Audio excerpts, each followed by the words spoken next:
Well, guys and girls, we've arrived at the slow slumber of summer. The big titles for this season have passed, and it's still a few months until the likes of Super Mario Party, Pokemon Let's Go, or Super Smash Bros. Ultimate. Now, there will be a few third-party titles and some indie gems dotting the pathway towards the holiday gaming season, but in the meantime, what the heck do we play on Switch? Well, today I've got 5 games for you that you might have missed and that will definitely be a good use of your time while you wait for fall. The first game on our list is Crawl, a $15 downloadable title that is so much fun with friends. You'll notice that these games span across a wide variety of genres, and this one definitely occupies the multiplayer madness field. You're all thrust into a dungeon, but only one of you can be the hero.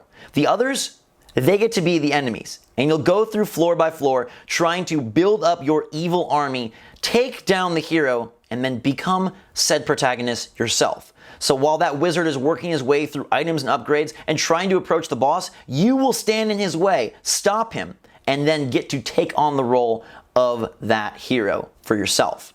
I think the way that they've handled progress and pacing is awesome here, and it creates this masterful back and forth where you're the hero trying to push forward, and then you're the villain trying to stop that progress, and then you're the hero again trying to reach the boss, and then you're the villain again using your hard-earned coin to upgrade your little minions. Eventually it culminates in a big boss battle, and even then it is so competitive because the opponents are the boss, and you are trying to take not only that big ugly mug down, but also your friends. It's so great if you have a local group of gamers, and I cannot recommend it enough. It's an eclectic mix of dungeon diving, items and upgrades, action RPG, and then be the boss type gameplay. And at $15, I think it is definitely good for at least a few hours of fun as you wait for more new multiplayer titles later on this year.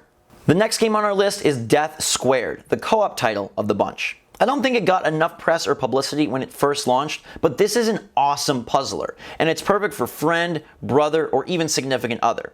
It has a very Portal vibe to it as you avoid lasers and other obstacles, trying to solve your way through these 2-player challenges. You can even expand the difficulty by adding more cubes to the fray. Up to 4 players can take on these tasks, but I found the sweet spot at 2, and I love the difficulty. It's just enough to really make you think and plan out your routes, but it's not too frustrating that you want to throw your Switch. It's also $15, and with tons of content, you can't go wrong. It's the perfect blend of passive planning and active execution. You owe it to yourself to go find a player or two and huddle up with Death Squared before the holidays. The third title is Flynn Hook, a roguelite that doesn't get as much coverage as Binding of Isaac or Enter the Gungeon or Dead Cells, but might be just as good. This is also $15 and provides hours and hours of polished platforming action with random ships and really cool bosses. I love how much meta there is here in terms of upgrades and advancing outside of the action.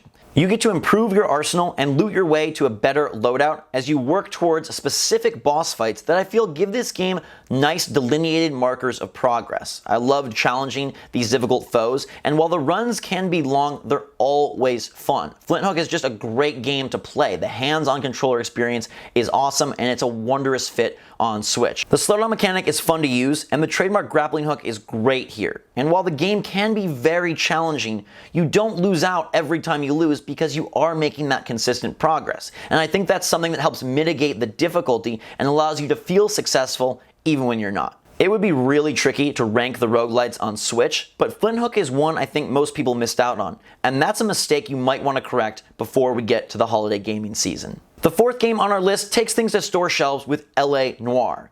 Now, this is an older title, but I feel like it's a port that didn't get much fanfare. Noire is a great game, and even in 2018, the interrogation mechanics are awesome and fun to play. I think it's a really impressive port as well because you're bringing a full big Rockstar adventure to Switch. Yes, this one is more narrative driven, but it still has an open world, and it's really fun to explore LA as you advance through the different detective ranks. Noire has a pretty good story, and even if it goes a bit off the rails as you approach the ending, it's totally worth the playtime. It's also the perfect fit for Switch because it doesn't focus on fast-paced gunplay or action, instead allowing you to approach a scenario, investigate the clues, and then put the pedal to the metal not with a gun, but instead with the critically acclaimed and still impressive mocapped interrogation scenes. Noire typically trends at $50, but we've also seen it for $40 quite often.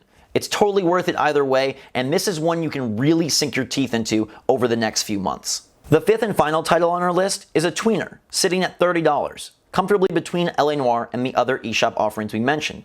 But Little Nightmares is worth the extra cash, as it's one of my favorite indie games of the last few years. In fact, I'd say this is a premier indie title. It has such a good atmosphere, such a cool art and visual style, and some of the creepiest, craziest chase scenes I've ever experienced. I love this game from start to finish, and it really ramps up as you go. It's got this eerie and almost awful Muppets thing going on, where these grotesque creatures are chasing you room to room. But I love this tension because it's the perfect kind of scare, spooking you into stealth gameplay instead of just jumping you straight out of your seat. It's a pretty interactive world, and I love the physicality of grabbing shelves, sliding suitcases, trying to propel yourself to victory as this little guy in a very threatening world. It's a pretty brisk adventure at about 3 hours of gameplay, but it's one that will stick with you, and this pack also includes the DLC. Little Nightmares is close to a must-play for me, so I hope you have a chance to experience it as you wait for the other big releases. That's gonna do it for the list. Crawl, Death Squared, Flynn Hook, LA Noire, and Little Nightmares. Hopefully you find something here that you like and that you can sink your teeth into during these doldrums. Let me know if any of these titles excite you, or if you've played them in the comments down below. I'd love to hear. Thanks so much for watching, guys and girls. I hope you enjoyed the video. Make sure to subscribe to stay up to date on all the latest and greatest from the Switch and super cool games like these ones. And until next time, thanks again for watching. Have a fantastic day. Switch Force out.